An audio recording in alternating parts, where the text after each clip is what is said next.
So I'm joined today by Brandee Wade, CFO of Crown Melbourne. Brandee, thanks so much for joining us. Thanks for having me. I appreciate it. Well, Brandee, today we're just going to dive into your career and quite interesting personal story. You grew up in Las Vegas, one of 10 siblings. Can you paint us a picture of what it was like in that household? It was absolute mayhem, but I really can't imagine life any other way. I shared everything with someone for my entire childhood. Only when I went away to college did I have even just my own room, my own place to sleep. So fundamentally, it taught me a lot about time management. It really fundamentally had to lay the groundwork for how you get your priorities across, whether it was with mom and dad, whether it was with grandma and grandpa. There was a lot of competition there. So making sure you had that ability to control your own time and what you wanted, prioritization of what you wanted became a real focal point. Having said that, life was really loud, lots of fun, very chaotic. And so also learning to use your voice, that, speaking up for what you want, speaking up for others, right? There was always a sibling you were willing to defend and one you were willing to throw under the bus, depending on the circumstances. But finding a way to use your voice became very important as well. Sure. And what did young Brandee dream of becoming? Oh, wow. I originally wanted to be a cement mixer driver. My dad was a heavy equipment operator. So for many years, I felt like that was the dream job. And then as I grew up a little bit, the serious education became more about marine biology and ichthyology, the study of sharks. So I pursued that by going to the University of San Diego to study sharks and marine life. And although it was very exciting, ultimately is not where I ended up. Yeah, so I'd love to explore that with you. So you did start college studying marine biology and had plans to study sharks in Alaska. How did that version of your life shift into finance? It comes back to family again. In my first year of college, unfortunately, my dad had a health scare. And so it did bring me home earlier than anticipated to help care for my many younger siblings at that time and be part of the support for my family. Thankfully, that health scare passed. But I did have too many credits at that time to be undeclared. So I started at University of Nevada, Las Vegas, and alphabetically, the first major that they threw out happened to be accounting. And so I did not want to be in Las Vegas pursuing my education. And so I took it. And fast forward many years into my career, and here I sit as the CFO of Crown Melbourne. Yeah, one of the more unique pathways into finance, I'm sure. And we won't touch on the marine biology too much, but was there anything in that early passion for science that you've carried across into your work today? Big overlap as far as sharks and casinos. I guess we could correlate those in some way, but not so much other than the passion for learning, which for me has always been the drive. It's not necessarily, I found out along the way, about the studying or the learning or the end game, but the journey of gaining that knowledge. And so for me, even going to university was about what I could learn. And I think some of that's academic, some of it's social, some of it's environmental, but really finding out who you are and what you want. And I do believe that follows you throughout your career is what is driving you? What is it the situation? Is it the company that you're in? Is it the role you're holding? Is it the team that you work with? But it's that journey of learning and development that I believe overlaps between any subject matter and hopefully the career that you land in. Yeah, for sure. And going back to your family life in college, you were the first in your family to graduate from college. I think I'm correct in saying that. That's a powerful legacy. What did that moment mean for you personally? That's interesting. My parents definitely supported my college career, but they didn't have that experience necessarily themselves. So I was very proud of myself. But from a very young age, my parents did not measure us on our academic performance. We were neither rewarded or penalized for our financial achievements. And so it was very much a case of independence, and you were very much accountable to the performance you wanted to see, which fundamentally, I don't believe is how many people are raised. There are usually consequences for poor academic performance and some form of reward for being successful in that area.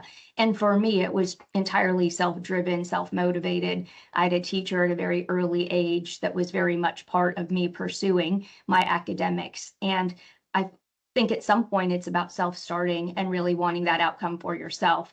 Had my parents rewarded my performance or penalized me if that was necessary, I don't know that there would have been the same outcome. It rested solely with me. And I can sense a great deal of admiration for your parents? Are there, what values did they instill in you that have stuck with you today?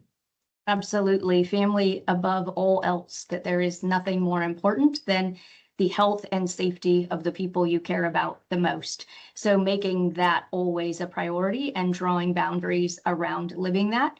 I believe a great deal of that also comes from them both having a high level of integrity, which means prioritizing those things that are important to you and saying no to those things that do not wholly endorse the priority that is our family, which is at the forefront of every decision my parents made. Yeah, terrific. Okay, so the Vegas years. So Yes. Las Vegas isn't just your hometown, it's also where your career took shape. And what was it like building a professional life in a place that's so high energy and high risk, high stakes? It's an interesting question because I believe obviously everyone grows up somewhere. And I just happened to grow up in Las Vegas, but I didn't know that people grew up different than the way I grew up. Similar to any other child, is Las Vegas was just my home from a very young age.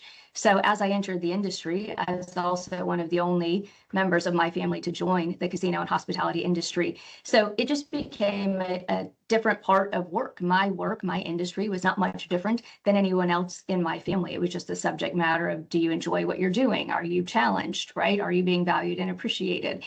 But it's an exciting city to live in as you realize growing up that there's so much it has to offer that is not in the rest of the world, even just the 24/7 access to many other, whether it's restaurants, food and beverage outlets, entertainment. It's a city that truly never sleeps, although not our slogan. I would say Vegas makes interesting because it is entirely the hospitality industry.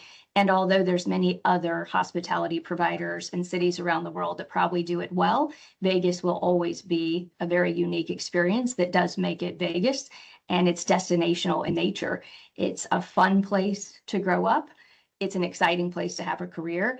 And building your network in a city like that makes it become very small, where you can really leverage that collaboration by working with others and using that to jump into new roles as the opportunities appear. Talking about some of those roles, you worked with some of the biggest names in hospitality, the MGM and the Venetian. What did those experiences teach you about dealing with leadership and pressure?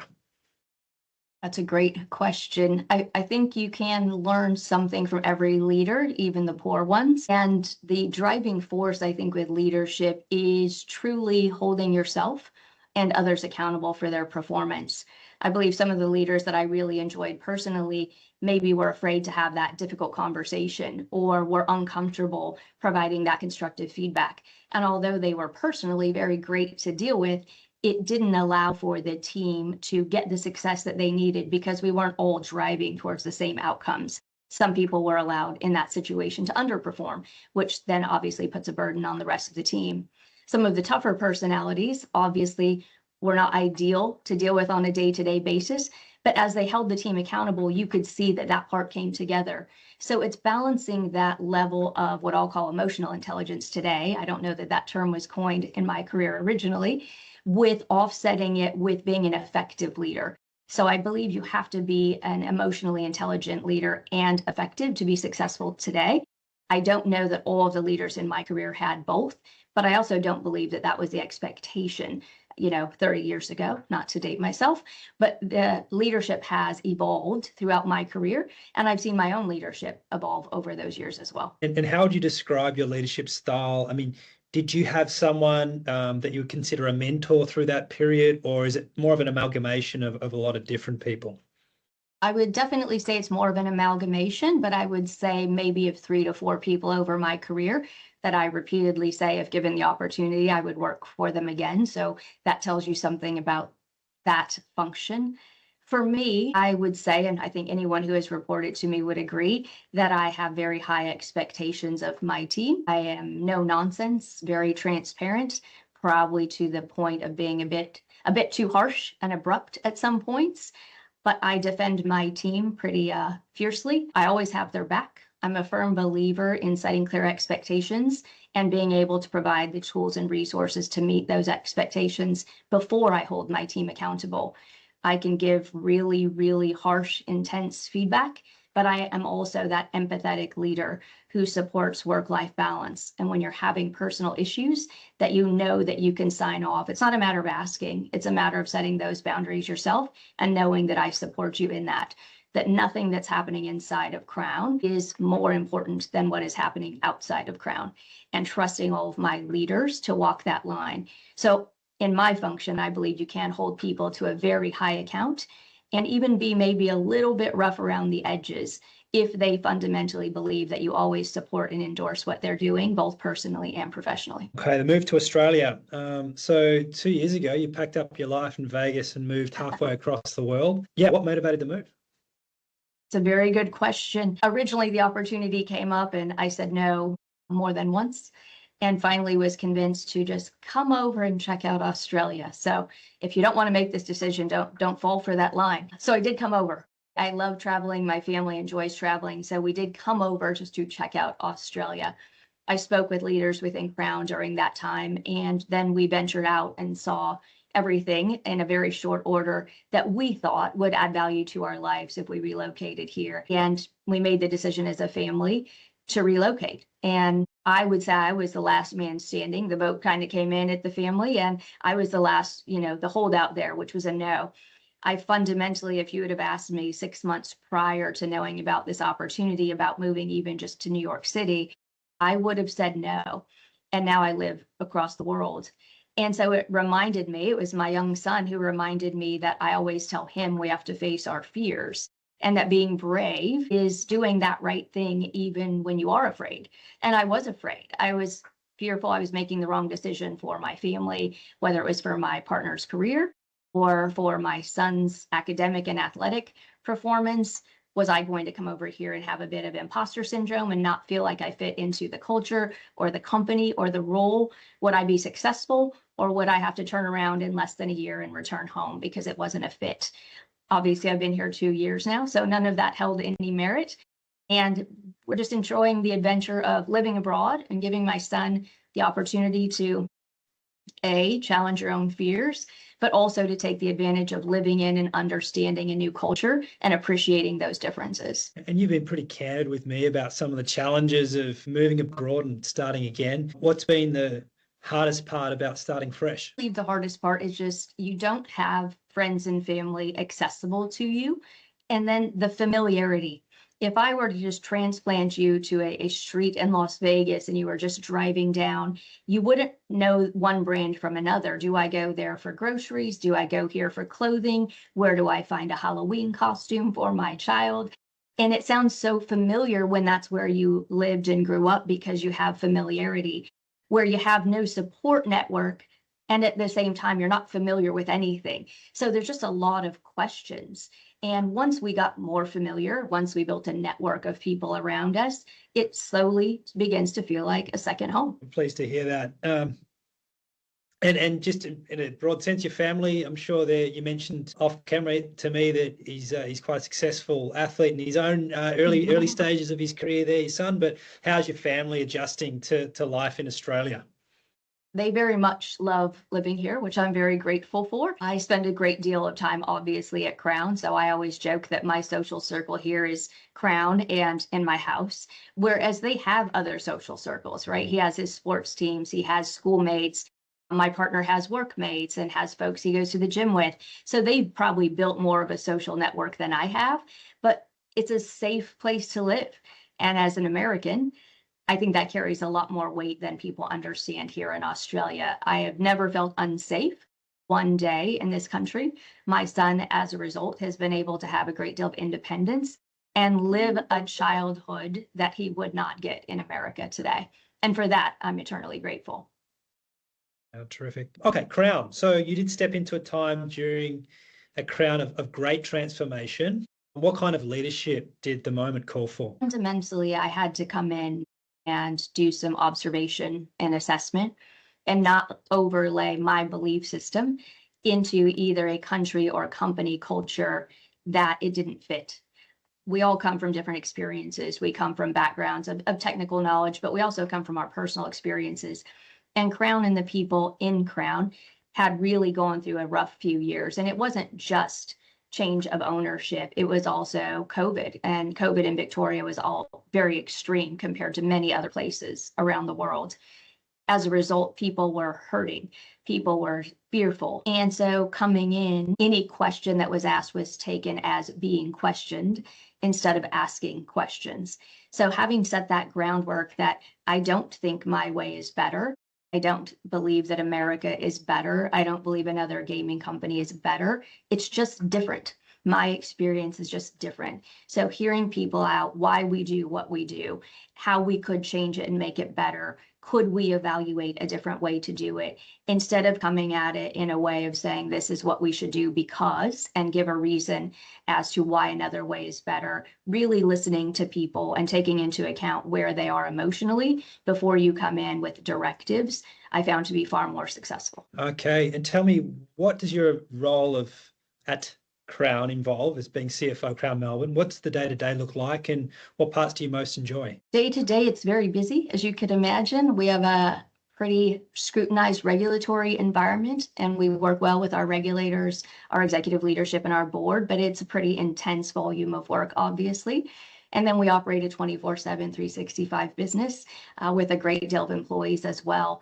And so investing in that piece, making sure that we get the proper training and that we cover all of our bases from financial performance are the key functions. In my position, there are a lot of meetings, which I would say is my least favorite part of the day.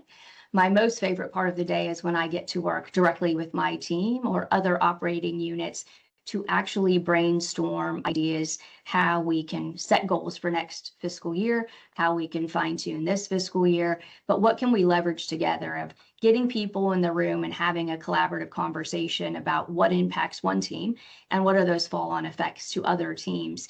Because I think people make good decisions, but sometimes we do that in vacuums in all companies, and really getting everyone around the table to realize that their work probably either impacts or is dependent on another group really then leverages that collaborative effort to achieve the same outcomes together. I love that. Okay, and in terms, you've sort of touched on this in terms of being, particularly when you started with the group, being a little bit more observational in your approach, but how do you balance that global experience with adapting to a new local culture and a new context? Once you build trust, respect, and confidence, it's a lot easier to overlay your own opinions and insight into the conversation. So it took some time up front to build some of that trust, respect, and confidence to allow people the opportunity to realize I'm no different than they are. I'm just coming to the table with a different set of experience, but that my voice should equally be heard at the table as everyone else's, and their voices should also be heard. So it's finding that way to realize that there's no one that has the upper hand and that your title shouldn't differentiate